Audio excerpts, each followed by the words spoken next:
పేరొచ్చే పనులకు కేటీఆర్, తిట్లొచ్చే వాటికి హరీష్ రావు. అధికారంలో ఉన్నన్ని రోజులు అన్నిట్లో కేటీఆర్ హవా. పాలన మారిపోగానే ముందటికి హరీష్ రావు.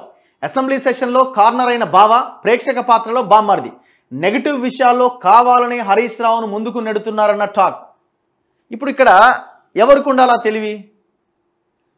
సిచ్యువేషన్ని గమనించి మసులుకోవాల్సింది, మెలగాల్సింది ఎవరు? హరీష్ రావుకే ఉండాలి కదా. అది నన్ను కార్నర్ చేసి నా రాజకీయ జీవితంతో ఆడుకుంటున్నారు, వెనకాల ఉన్న నా మామ, నా బామ్మార్ది ఇద్దరు దుర్మార్గులని ఈ హరీష్ రావుకి అనిపించాలి కదా. తెలివి కల్లోడే కదా, కష్టపడే ఆలోచన ఉన్నోడే కదా. సరే, అవినీతి దోపిడీ అనేది కూడా పాలుంది అనుకోండి, అది వేరే విషయం.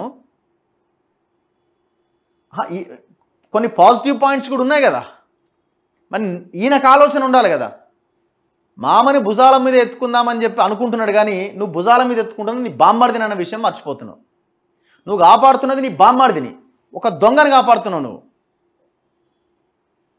ఇప్పుడు మొత్తం అధికారంలో ఉన్నప్పుడు ఏం చేసి నువ్వు ఏమో బ్లేజర్ వేసుకొని, పాయింట్లు వేసుకొని ఆ దేశం ఈ దేశం అనుకుంటా ఫ్లైట్లలో విహరించిండు. నువ్వేడున్నావు అప్పుడు? నువ్వు ఈడున్నావు, సైలెంట్గా ఉన్నావు.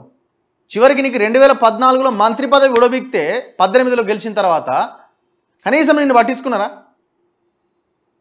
మళ్ళా ఎంపీ ఎలక్షన్స్ వచ్చిన తర్వాత, ఎంపీ ఎలక్షన్లో ఓడిపోయిన తర్వాత కారు సారు 16 అని 9 సీట్లకు పడిపోయిన తర్వాత మీద అటు ఇటు అయితట్టుందిరా నాయన అని చెప్పి అప్పుడు నీకు మంత్రి పదవి ఇచ్చిండు. కష్టాల్లో ఉన్నప్పుడు హరీష్ రావు గుర్తొస్తాడు కేసీఆర్, అంత పచ్చగా ఉన్నప్పుడు ఈ కేటీఆర్ ఆ దాంట్లో ఎంజాయ్ చేస్తూ ఉంటాడు. ఇక్కడ తప్పెవరిది? హరీష్ రావుదే తప్పు. ఆయనకే ఉండాలా.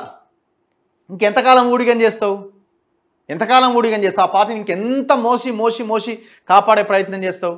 మొన్న అసెంబ్లీ సమావేశాల్లో కాగ్ రిపోర్ట్ పెట్టినప్పుడు నువ్వు నీ మైండ్లో ఫ్రస్ట్రేషను, నీ ఫేస్లో ఫ్రస్ట్రేషన్ ఎంత కనబడుతున్నది. ఇంకా సమర్థించుకోవాలి, తప్పు చేయలేదని చెప్తా ఉన్నా. వాళ్ళు ఏమన్నా వీడియోలతో సహా ప్రొజెక్ట్ చేస్తూ ఉండే. మేడిగడ్డ ఒకటేనా అనగానే అన్నారం విజువల్ వేసాడా?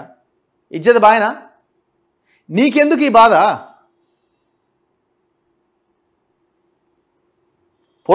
వెన్నుపోట అది ఇంకోట పొడిసే ఇక నీకు ఇది ఉపయోగం లేదు. నీకు ఇక నీ రాజకీయ భవిష్యత్తు గురించి ఆలోచించు.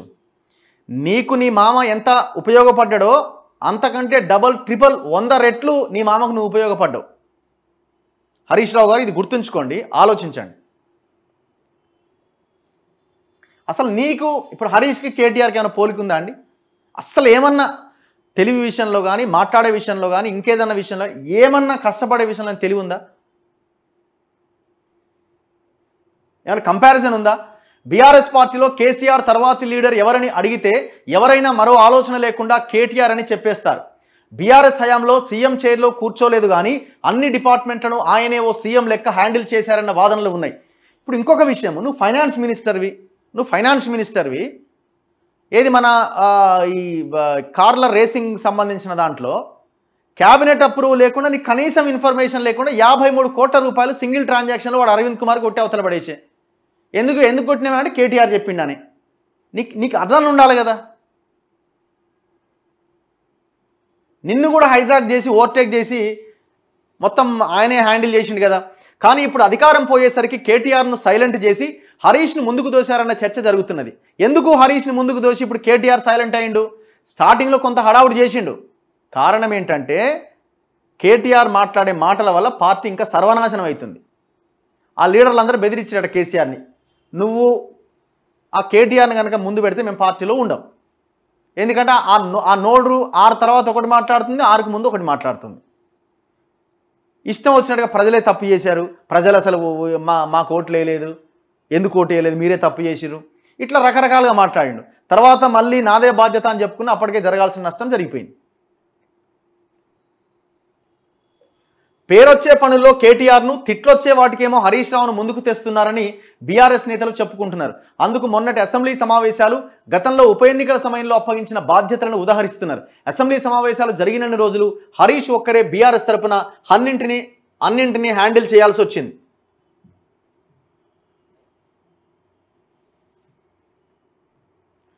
పార్టీ ఫ్లోర్ లీడర్గా ఉన్న కేసీఆర్ అసెంబ్లీ బడ్జెట్ సెషన్ మొత్తానికి డుమ్మా కొట్టారు.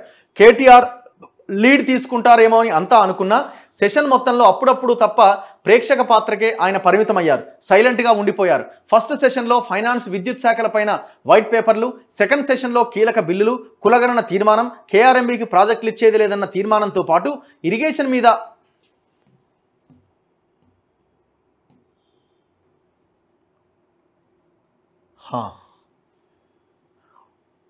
మీద వైట్ పేపర్ రిలీజ్ పైన బీఆర్ఎస్ తరపున హరీష్ రావు లీడ్ తీసుకునే పరిస్థితిని కల్పించాలని ఆ పార్టీ నేతలు అంటున్నారు. నెగటివ్ విషయాల్లో హరీష్ రావును ముందుకు తోస్తూ కేటీఆర్ను మాత్రం సేఫ్ జోన్లో ఉంచేలా కేసీఆర్ వ్యవహరిస్తున్నట్లుగా ఉందని వారిలో చర్చ నడుస్తున్నది. కార్నర్ హరీష్ బడ్జెట్ సెషన్లో అత్యంత హాట్ టాపిక్ అంశం ఏదైనా ఉందంటే అది ఇరిగేషన్ డిపార్ట్మెంట్ పైన ప్రభుత్వం ప్రవేశపెట్టిన వైట్ పేపరే.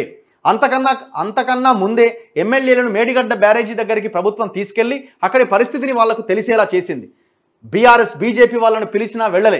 ఆ తర్వాత ప్రాజెక్టు సహా రాష్ట్రంలోని ఇరిగేషన్ వ్యవహారాలపైన శ్వేతపత్రాన్ని ప్రభుత్వం విడుదల చేసింది. అధికారంలో ఉన్నన్ని రోజులు కాళేశ్వరాన్ని గొప్పగా చెప్పుకున్న కేసీఆర్ దీని మీద చర్చించేందుకైనా అసెంబ్లీకి వస్తారని కొందరు బీఆర్ఎస్ నేతలు భావించినా ఆయన రాలే. నల్గొండలో నిర్వహించిన బహిరంగ సభకు మాత్రం హాజరయ్యారు. ఇటు మొన్నటిదాకా సభకు హాజరైన కేటీఆర్ కూడా ఇరిగేషన్ మీద వైట్ పేపర్ ప్రవేశపెడుతున్న రోజునే కేసీఆర్ బర్త్డే ఉత్సవాల పేరిట సభకు రాలే. దీంతో అక్కడ హరీష్ రావే బీఆర్ఎస్ తరపున అన్నీ తానే చూసుకోవాల్సి వచ్చింది. ఇరిగేషన్ తప్పులపైన సభ్యులు ప్రశ్నిస్తున్న ప్రతిసారి హరీష్ రావు కార్నర్ అయ్యారు. ఇట్లా నెగిటివ్ అంశాల నుంచి కేటీఆర్కు దూరంగా ఉండడంతో అవన్నీ హరీష్ రావు మీదకి వచ్చిపడ్డాయని బీఆర్ఎస్ వర్గాలు అంటున్నాయి. నిర్మాణం వరకు ఉంచుకొని ప్రారంభోత్సవానికి దూరం పెట్టిరు. కాళేశ్వరం ప్రాజెక్టు నిర్మాణంలో అప్పట్లో ఇరిగేషన్ మంత్రిగా హరీష్ రావు అన్ని దగ్గరుండి చూసుకున్నారు. అయితే తీరా ప్రాజెక్టు నిర్మాణం పూర్తయ్యాక ప్రారంభోత్సవానికి మాత్రం హరీష్ రావును కేసీఆర్ దూరం పెట్టిండు. ప్రాజెక్టు ఓపెనింగ్కు అట్లా చేసి ఇప్పుడు అసెంబ్లీ సాక్షిగా ప్రాజెక్టు పైన జరిగిన చర్చకు మాత్రం హరీష్ రావును ముందుకు దోషిండు. అసెంబ్లీలో నిరసన తెలపాలన్నా పోడియం వద్దకు వెళ్లాలన్నా హరీష్ రావే ముందుకు రావాల్సి వచ్చింది.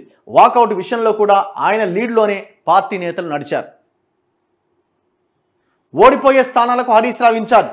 దుబ్బాక, హుజూరాబాద్ బైపోల్స్లో ఆయా నియోజకవర్గాలకు హరీష్ రావునే బీఆర్ఎస్ అధినేత కేసీఆర్ ఇన్ఛార్జిగా నియమించారు. ఆయా ఉప ఎన్నికల్లో ఓడిపోతామని తెలిసే హరీష్ రావుకు ఆ బాధ్యతలు అప్పగించారన్న ఆరోపణలు చాలానే ఉన్నాయి.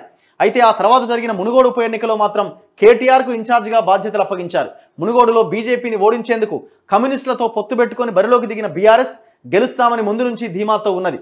ఈ నేపథ్యంలో అక్కడ కేటీఆర్కు బాధ్యతలు ఇచ్చారని పలువురు నేతలు అంటున్నారు.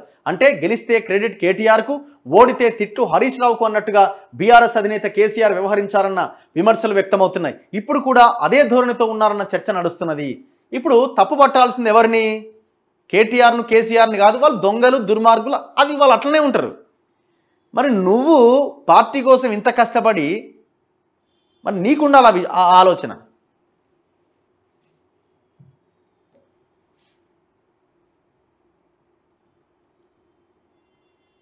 నువ్వు పోటు పొడవకపోతే నీ రాజకీయ జీవితం కష్టం. పోటు పొడవాల్సిందే.